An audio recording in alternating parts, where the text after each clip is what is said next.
Halo pemirsa GPR TV dari Sabang sampai Merauke, dari Miangas hingga Pulau Rote. Bertemu kembali dengan saya Anggria Ratri dalam kanal siaran berita pemerintah.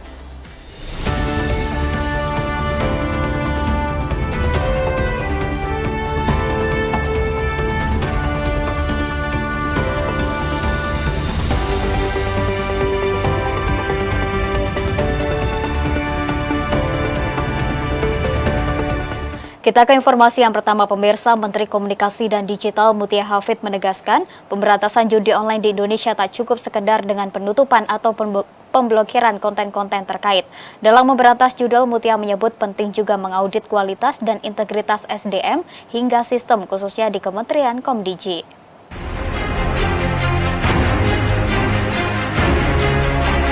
Pemblokiran situs maupun judi online menjadi salah satu strategi yang selama ini dijalankan Kementerian Komunikasi dari yang sebelumnya bernama Kementerian Komunikasi dan Informatika hingga saat ini berubah nama menjadi Kementerian Komunikasi dan Digital. Pada rapat kerja perdana dengan Komisi 1 DPR RI pada Selasa 5 November 2024, Menteri Komunikasi dan Digital Mutia Hafid menegaskan bahwa pemberantasan judi online tidak cukup hanya dengan pemblokiran konten. Saat ini pihaknya juga tengah melakukan audit SDM dan audit sistem melibatkan aparat hukum. Mutia menyebut Kemkomdigi telah membentuk tim kerja khusus yang melibatkan berbagai pihak untuk berantas judol, termasuk ekosistem penyelenggara sistem elektronik dan media.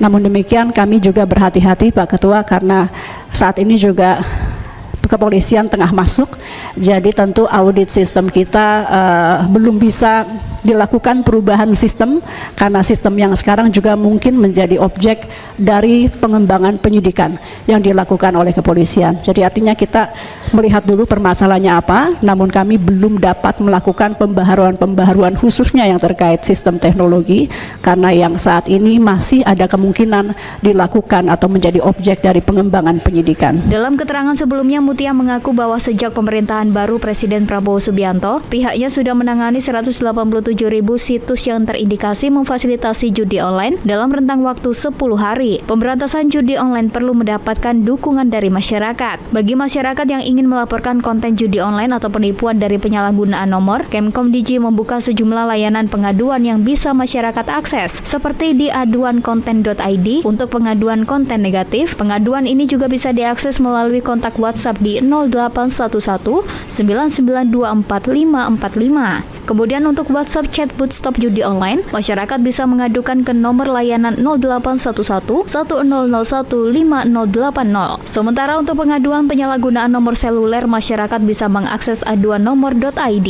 Dan untuk portal pelaporan rekening bank atau e-wallet terindikasi tindak pidana, masyarakat bisa melaporkan ke situs cekrekening.id. Kementerian Komunikasi dan Digital akan memprioritaskan penyelesaian 542 BTS 4G yang berada di daerah dengan medan sulit seperti di Papua. Menteri Komunikasi dan Digital Mutia Hafid mengatakan Kemkomdigi telah melakukan konsultasi dengan TNI untuk pendalaman tentang pembangunan di lokasi tersebut. Kementerian Komunikasi dan Digital akan memprioritaskan penyelesaian 542 Base Transceiver Station atau BTS 4G yang berada di daerah dengan medan sulit seperti di Papua. Menteri Komunikasi dan Digital Mutia Hafid dalam rapat kerja bersama Komisi 1 DPR RI mengatakan, kendala yang dihadapi saat ini dalam proses pembangunan BTS 4G di Papua adalah kendala medan yang berat dan sulit dijangkau. Meski demikian, ia menyebutkan bahwa Kemkomdigi telah melakukan konsultasi dengan TNI untuk pendalaman tentang pembangunan di lokasi tersebut. Hingga saat ini Kemkomdigi telah menyelesaikan pembangunan 5.321 BTS 4G dari total 5.618 BTS yang ditargetkan dibangun Badan Aksesibilitas Telekomunikasi dan Informasi di daerah 3T. Dan kita sudah berkonsultasi dengan TNI, ada beberapa yang memang untuk masuk masih perlu pendalaman. Apakah kita siap bersama untuk masuk karena daerahnya dianggap atau medannya dianggap agak sulit untuk dijangkau.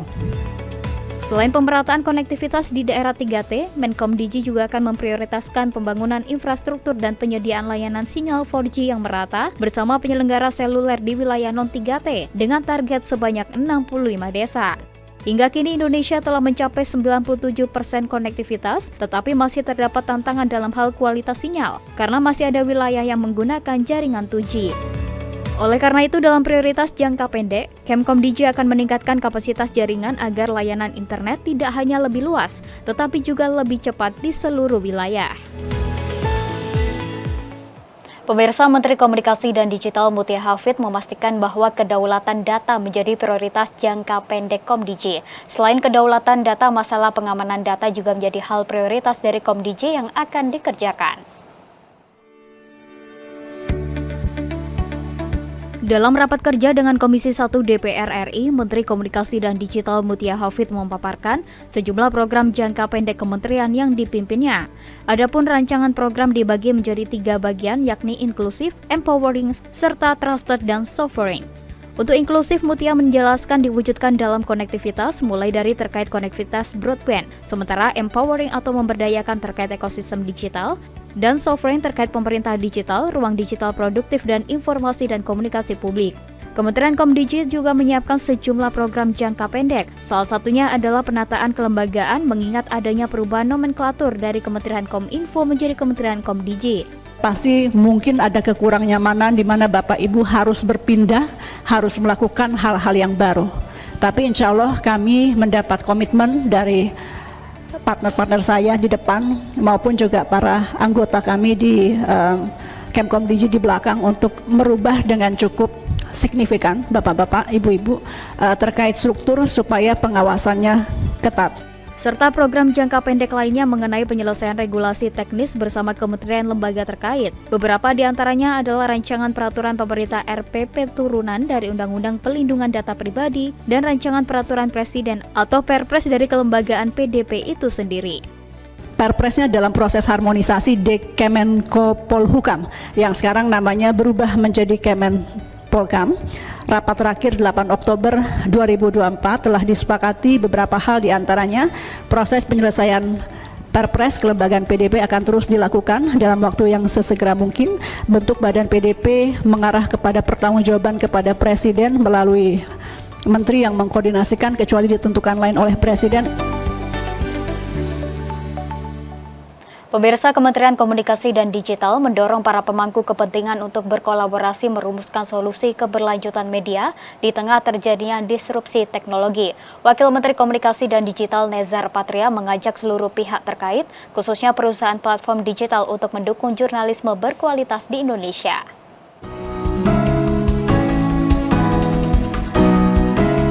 Wakil Menteri Komunikasi dan Digital Nezar Patria mendorong pemangku kepentingan untuk saling berkolaborasi merumuskan solusi keberlanjutan media di Indonesia, terutama dalam mempertahankan kualitas jurnalistik dan model bisnis yang paling tepat.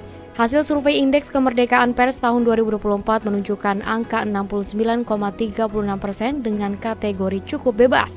Dewan Pers mengidentifikasi faktor lingkungan ekonomi, politik, dan hukum menjadi pendorong angka indeks tersebut.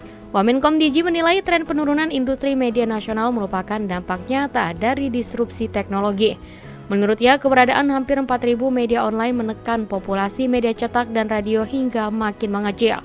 Nezar menyatakan hal ini juga berlangsung secara global sehingga memicu inisiatif untuk menjaga kualitas jurnalisme dengan model seperti National Fund for Journalism di Amerika, untuk mengatasi hambatan atau ketidakseimbangan di pasar media hingga mempercepat proses transformatif di industri pers. Lewat Peraturan Presiden Nomor 32 Tahun 2024 tentang tanggung jawab perusahaan platform digital untuk mendukung jurnalisme berkualitas, pemerintah mendorong Dewan Pers menjadi katalisator dalam menjadikan relasi imbang antara industri pers dengan penyelenggara platform digital. Sampai hari ini saya kira pers Indonesia terus meningkatkan kualitasnya, terus bertahan di tengah disrupsi teknologi, dan pemerintah memberikan perhatian yang besar untuk industri pers agar bisa menghasilkan karya-karya jurnalisme yang berkualitas. Nah, ini ditunjukkan dengan Perpres Nomor 34 Tahun 2024 di mana pemerintah mengajak platform digital untuk bisa mendukung jurnalisme yang berkualitas. Pemirsa, kami akan segera kembali dengan informasi lainnya, tetaplah bersama kami.